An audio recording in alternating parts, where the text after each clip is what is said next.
Welcome to Once Upon a Coin, documenting the ongoing history of blockchain and cryptocurrency.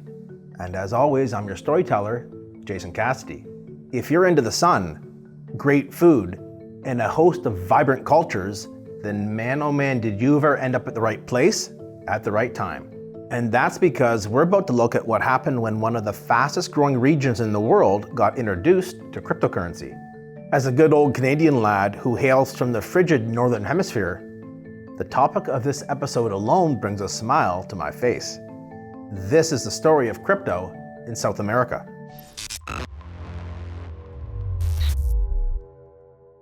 Sun cast a shadow, a digital line is coming over the mountain and over your mind. Go down your Bitcoin, hang on for the ride. We're moving into the future, one block at a time. We're moving into the future, one block at a time. Let's make sure we're good with our geography here first. Usually when we look at the story of crypto in a certain locale, it's confined to a single nation. Well, we're breaking the rules here because frankly, I'm feeling a little bit spicy today. South America is located beneath Central America, which of course connects to North America above. It took a while to happen since Bitcoin was released back in early January of 2009, but now crypto is truly global in scope. And South America has contributed to this digital revolution in many, many ways.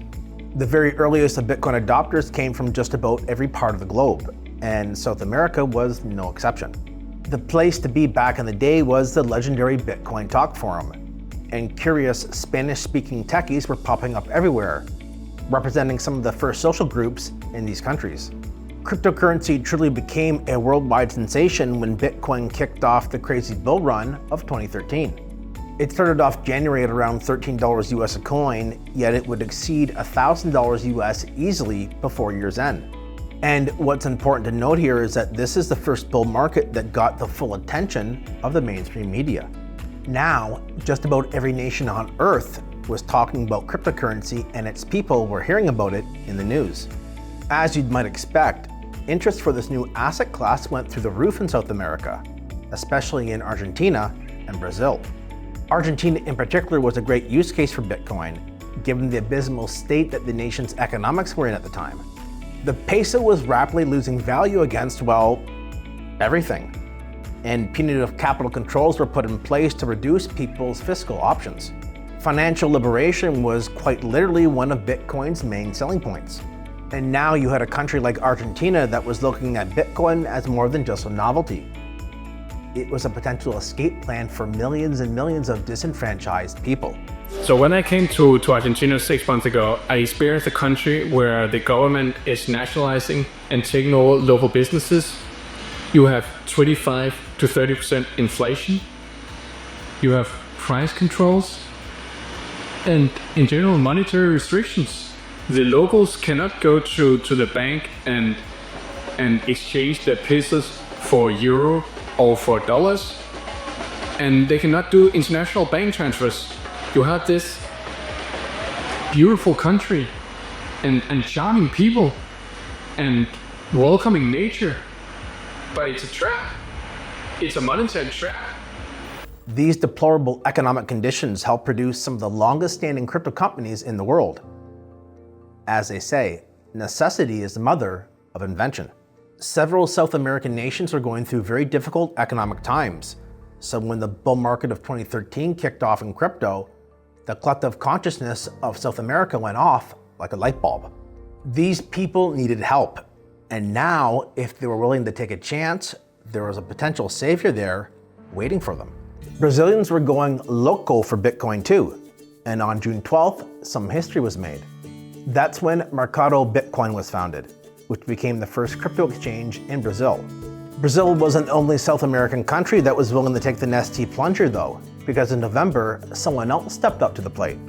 Uruguay produced an SMS-based Bitcoin startup called Monero, not to be confused with Monero. which, by the way, we have an episode on that too. But those Brazilians, they were really passionate about Bitcoin, and as the calendar flipped over to 2014, they proved it.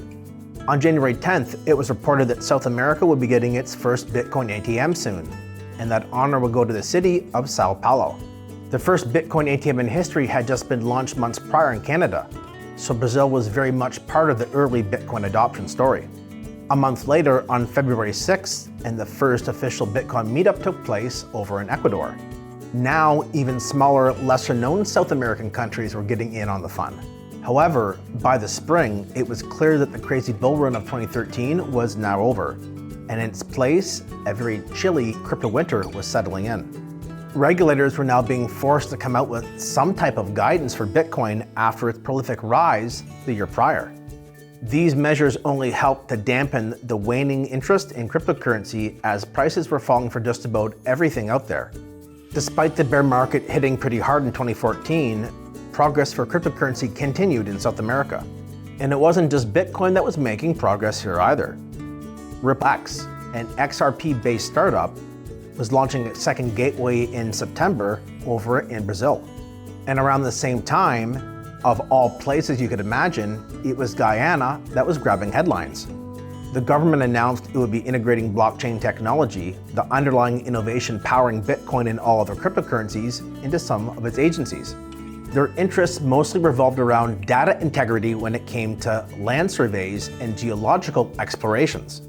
This was a pretty big statement, displaying the progressive nature of the Guyanese government. Over the next few years of the bear market, progress was being made in South America. It just wasn't receiving the same level of attention it used to now that investor sentiment had turned pessimistic when it came to crypto. That all changed in 2017 though, because the bear was going back into hibernation. It was once again time for another great bull market in crypto to begin. This one propelled in large part by ICOs or initial coin offerings. And speaking of ICOs, we actually have a whole episode dedicated to that crazy era. You really have to see what happened because it's going to blow your mind. It was truly something you had to live through to believe. One of those ICOs that did manage to turn heads was Decentraland, which would end up being the first blockchain-based metaverse to hit the scene. On August 17th, they successfully raised $24 million in Ether in just 35 seconds. Like I said, you really do have to watch the ICO episode because I'm telling you, it is a rush. Why am I bringing up Decentraland here? Well, it was the vision of two Argentinian cryptonauts named Ari Melik and Esteban Ordano. Beyond that, DCL, as it's better known in the crypto space, has gone on to become arguably the most successful blockchain-based metaverse there is today. A large part of that success is due to the great team that Decentraland has, and the founders' passion to bring this all together in one complete package. We know that the metaverse is happening. This is going to be a new medium. This is going to be something that affects how we shape our relationships in our daily lives. And we truly believe that if the medium is a message, no one needs to be the owner of this message. When we set the original vision of Decentraland, the idea was to build a virtual world owned by its users and all the assets owned by its citizens. We truly believe that was a technology that will change the world. The harsh truth is that most projects that ICO'd back in 2017 never ended up producing a single thing. So if you want to know how Decentraland managed to stay around this long and get to the top of the crypto mountain in the metaverse scene, then you most definitely want to check out our episode on the story of Decentraland because it is hands down the best content on the subject out there today. More to the point here, Decentraland was just one of many examples of South America making a major impact on the blockchain industry during this era. Just like in the previous bull market, the unrestrained euphoria of 2017 ensured that eventually the prices of all crypto assets only had one direction to go: down. And just like the crypto winters that follow bull markets, this crypto winter would last a chilly 3 years. Crypto was a heck of a lot more than just Bitcoin by now though. And over the resulting 3-year bear market, South America did continue to make inroads towards crypto adoption. By 2021, the bear market was mercifully over, and in its place, a bull market was beginning.